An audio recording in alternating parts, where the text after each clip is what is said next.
Hello everyone, it's Old Guardian here. In this Hearthstone video, I'm going to take a look at the top 16 best Hearthstone decks that you can play on the ladder right now. And I have to say, now that I took a deep dive into statistics about Hearthstone ladder, oh boy, what did I find? Well, the meta in brief, there's Paladin. And to be honest, the win rates of the top Paladin archetypes are such that if this were a world of rational actors, then according to game theory, every single player should be playing Paladin. Yeah, so that kind of... I don't know, I just haven't seen this type of dominance in Hearthstone in a long time. It's remarkable, really. So, what the meta consists of? Well, there's Paladins. And there's surprisingly few Paladins considering how strong it is. Like, everyone should be playing it. Then there are some decks that are not terrible against Paladin. Okay, maybe Nash Equilibrium would be reached with some people playing those, although I think it actually wouldn't, because even those are not that good against Paladin. So those mostly Highlander decks. So some decks, they're not terrible against Paladin. Yeah, you can sort of play with those. But then some people just want to see the world burn, and they play decks that beat those decks that are not terrible against Paladin. So those are mostly aggro decks, and in turn they lose to Paladin. And then there are also some decks that beat those aggro decks, but they still lose to Highlander decks and Paladin. So it's a weird world. It's a really weird, strange world.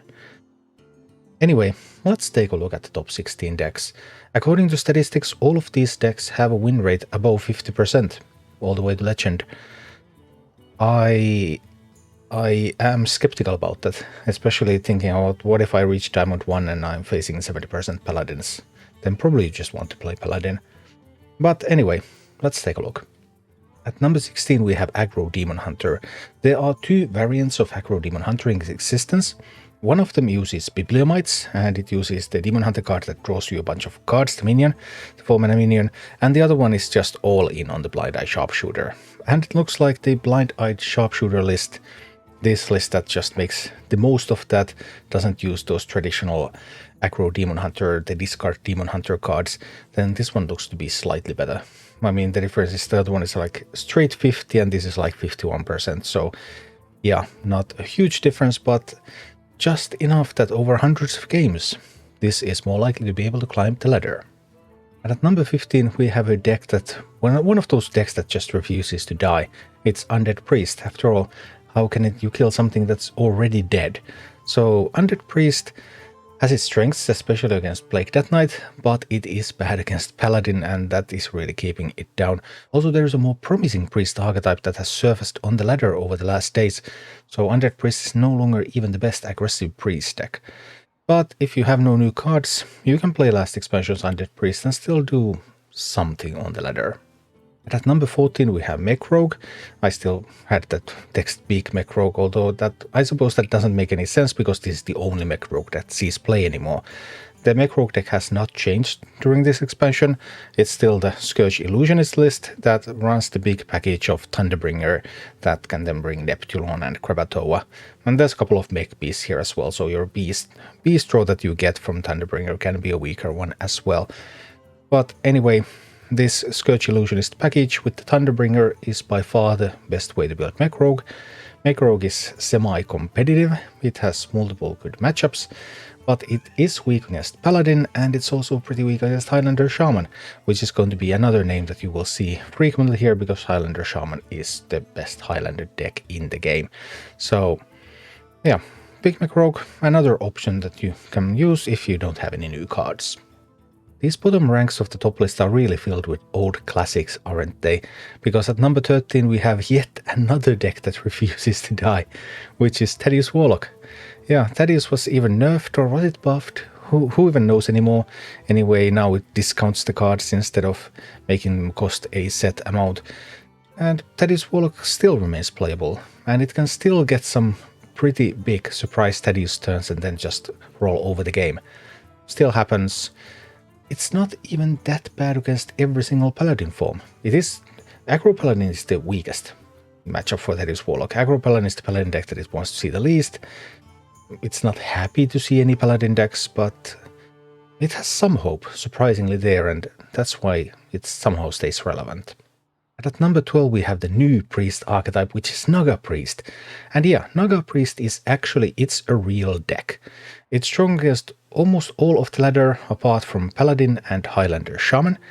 And it's an aggro deck. So you play your Nagas, you play like Vicious Slither Spears, and you buff those Nagas. And then you have Pip the Potent, so you can get some copies of stuff. And then you have Thirsty Drifters. And Thirsty Drifters can cost 0 eventually.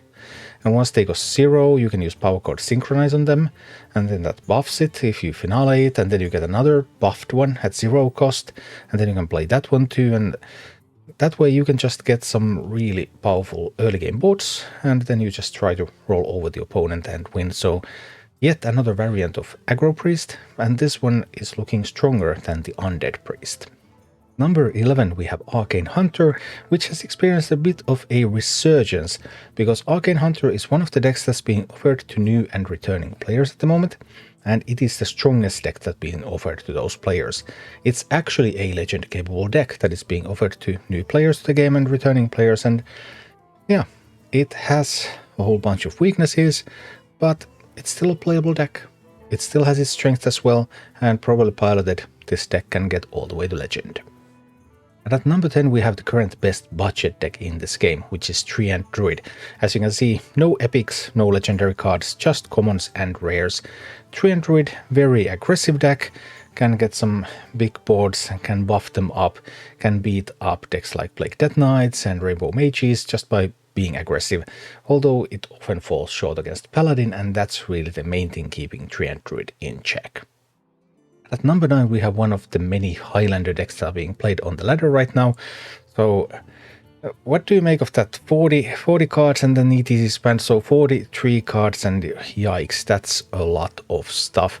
Highlander decks obviously being countered by Plague Death Knight, so in your ETC you run Steam Cleaner, trying to make that matchup at least a little bit better.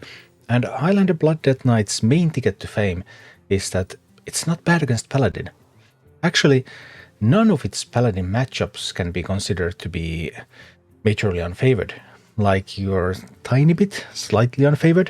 You're not actually like winning more than you're losing, but you're almost winning as much as you're losing against Paladin. And that's just marvelous. So Highlander Blood Death Knight, if you face a lot of Paladins and you really don't want to play Paladin yourself, then with this you can go around 50-50. And actually have a little bit of fun instead of being just frustrated by losing to Paladin all the time. At number 8 we have the deck for people who just want to see the world burn. Those Highlander decks, some of them might even challenge Paladin a little bit, but no, you're coming in with Plague Death Knight, shuffling all those plagues in the Highlander decks, making them suffer, and then beating those and still losing to Paladin. Yeah, that sort of happens.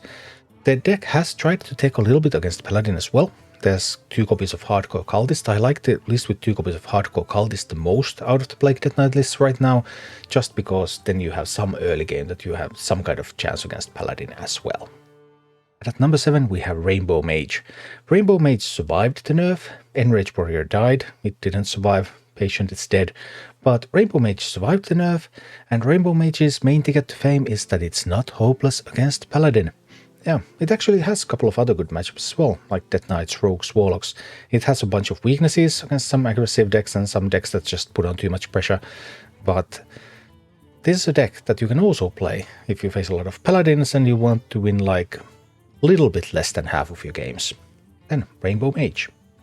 And at number 6 we have the deck that answers the question, what if you put all the good Beast and Elemental legendaries into your deck together with Thunderbringer, can you win games? Well, yeah, if you have as good of an opener as Hunter has capable of, so Hunter has a bunch of stuff that can play in the early game, and then if you survive into your late game, you just start dropping bomb after bomb after bomb. And that is a strategy that, yeah, sort of works on the ladder. And at number 5 we have one of the new archetypes from Showdown in the Badlands, and it's Dragon Druid. The Dragon Druid with duplicates is a stronger deck than the Highlander variant. The Highlander variant, it's also kind of playable, maybe it could have been included somewhere near the bottom of this list, but this list is just so much stronger, even though the Highlander variant has access to Straza. Because with this deck, you're going to buff your stuff a little bit, you're going to get some Dragon Golems out there, and boom, you're going to win some games. Even though statistics show that all the decks in this list have been capable of above 50% win rates, and all of these are expected to have above 50% win rates with the current class distribution on the ladder, in some ways there's only 4 competitive decks on the ladder right now. And the weakest of those 4 is Highlander Shaman. Highlander Shaman is the strongest Highlander deck. Who would have thought, but Dr. Holiday is actually a strong card, and it's stronger than Reno in this deck. Just a wonderful card. And Highlander Shaman has access to Framestir, and Framestir puts duplicates into the opponent's deck. So that means that Highlander Shaman has a card that they can use to disable other Highlander decks, and they can use 2 copies of that card because they put the other one in the ETC, so they have an anti-Highlander mechanic, and they also have an actual favorable matchup against one of the Paladin archetypes, because they're strongest Earthen Paladin. So one of the very, very few decks that can boast anything like that. Obviously they still lose miserably to Showdown Paladin, and Plague Death Knight is still a problem for them. But despite those weaknesses, Highlander Shaman is actually a fairly strong deck right now. But then there is the top 3, and the top 3 archetypes are all Paladin archetypes, as you may have guessed. So at number 3 we have Aggro Paladin. The difference between Aggro Paladin and Showdown Paladin has been becoming smaller and smaller. Nowadays Aggro Paladin, it still has Horn of the Windlord, so otherwise it has started to use Showdown and Prismatic Beam, because those are just so incredibly good. But it still has a little bit of something going thanks to that weapon, which is a little different than Showdown Paladin, and unfortunately it's mostly just a little bit worse than Showdown Paladin. But at number 2 we have another Paladin archetype, and that's the Earthen Paladin. Yeah, Earthen Paladin is actually finally a meta deck.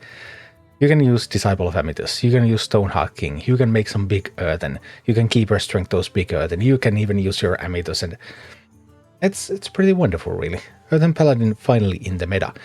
The fact that Paladin has so many good archetypes also means that whatever nerfs there are going to be for Paladin, it seems like, are they going to be good enough to affect Paladin? They probably have to do something about the Showdown Prismatic Beam things, because that's the common feature of all of these decks. Other than that, Paladin can end the game with weapons, it can end the game with Earthen, and then finally the Showdown Paladin with Living Horizons. It does use the weapon Horn of the Windlord as well, but it doesn't have all those buff cards, so it's not as all-in on the weapon as the Aggro Paladin is. But Living Horizons, Prismatic Beam, Showdown combo, Keeper Strengths, what is there not to like? And I do like the Jitterbug version of this. There's a couple of different solutions for card draw. There's more Hammer of Wrathing, or there's more Jitterbugging, and I like when it comes with 2 copies of Jitterbug. That seems to be the way that ensures that you just don't run out of resources too early. And Showdown Paladin, the best deck in the game. Are there any weaknesses? Well, there are some low sample indications that Blood Death Knight might be able to even sometimes win more than half time against this deck. But yeah, this meta is, well, if you like Paladin, then this meta is uplifting. If you're not a fan of Paladin, then this meta is quite dominated by those Paladins. So I expect some balance changes to arrive still in the near future, I hope. But this is the meta that we've got. There's the World Championship coming in the weekend. And well, World Championship means that they have to bring multiple classes, so only one of the decks can be a Paladin deck. Which means that if you want to see Hearthstone gameplay with other decks than Paladins, tune into the World Championships on the weekend. It's gonna be great. Thank you for watching. Click like and subscribe if you enjoyed this, and a special thanks to all of my Patreon supporters, YouTube members and Twitch subscribers who make all of these videos possible.